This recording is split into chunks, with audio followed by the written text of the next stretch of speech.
What happened to Emmanuel Haro? Well, as you can imagine, there's still a lot more questions than answers at this point, and that comes especially after the San Bernardino County Sheriff's Department tell us that the parents of Emmanuel Haro stopped cooperating with their investigation. That lack of cooperation also ended the search efforts by the Uvalde Kids Foundation, which had offered a $5,000 reward, saying that those inconsistencies and the fact that the parents are no longer cooperating has them questioning what is going on in this case.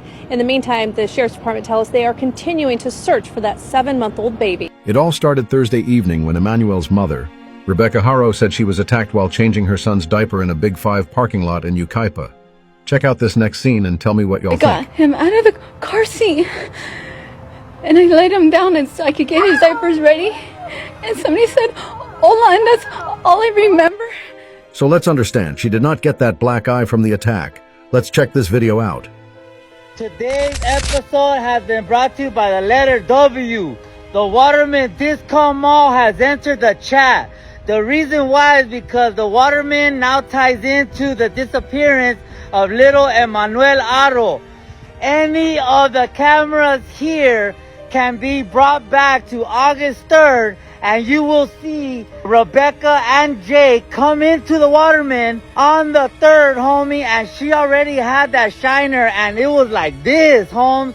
Like she had just got a putazo by whoever did it to her, quite possibly did it to little Emmanuel too, homie. So let's get this straight. Rebecca already had the black eye. Do this mean her husband abused her? Let's get to the husband's history. Jake Haro, father of Emmanuel Haro, was allegedly found guilty of willful child cruelty in June 2023. It appears that stemmed from a charge from October 2018. He also had a felony complaint filed in October 2021, but I am unsure what that was for. Well, there's more to the story on Emmanuel Uncle James. Rebecca Haro's mother allegedly runs this group for Rebecca's brother James, who is in prison for murdering his girlfriend Jalen. Here's a backstory that will send chills to your spine. In March 2017, Jalen Keith, 27, had been found in the bathtub with a single gunshot wound to her head. James Bushausen, 35, attempted to stage the scene to look like a suicide and created an elaborate story in an attempt to convince people. Assistant District Attorney Michelle Paradise told jurors during the trial that Bushausen rendered Keith unconscious, placed her in the bathtub, then shot her while shielding himself from blood spatter behind a shower curtain. Bushausen claimed he spent 20 minutes searching for Keith after hearing what he described as the air conditioner popping, but the prosecutor wasn't convinced.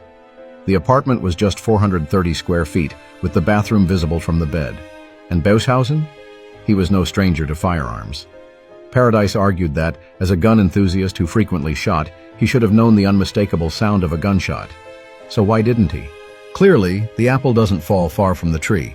These inconsistencies in their story need to be brought to light, because with so many unanswered questions, things aren't looking good. But on Saturday, the San Bernardino County Sheriff's Department said the story Haro told detectives had inconsistencies, and when confronted about it, she ended the interview. They also said they can't rule out foul play in the disappearance of Emmanuel. Give him back to me again, please. Don't harm my son. Since then, there's been silence from Rebecca and her husband Jacob, who, according to Riverside County records, pled guilty to willful cruelty to a child following a 2018 arrest. On Sunday night, the community gathered in the parking lot of Big Five for a candlelight vigil.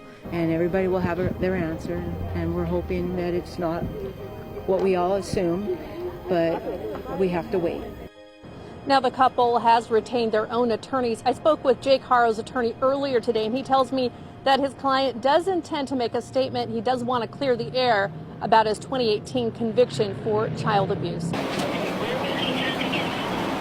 Here in the parking lot at Big Five, she came here to get a mouth guard for her husband's son for football. He plays at the 7th Street Park, and she came here and the baby was fussing. He falls asleep on the car ride. She got a mouth guard here this morning when she was in the back of the car getting the baby. That's the only symptoms they had. That's the only thing they had. Her kids, nothing inside. Why did they put missing?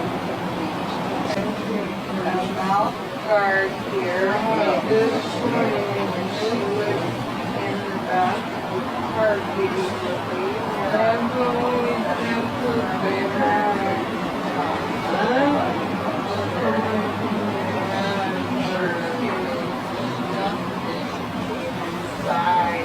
When did they put missing?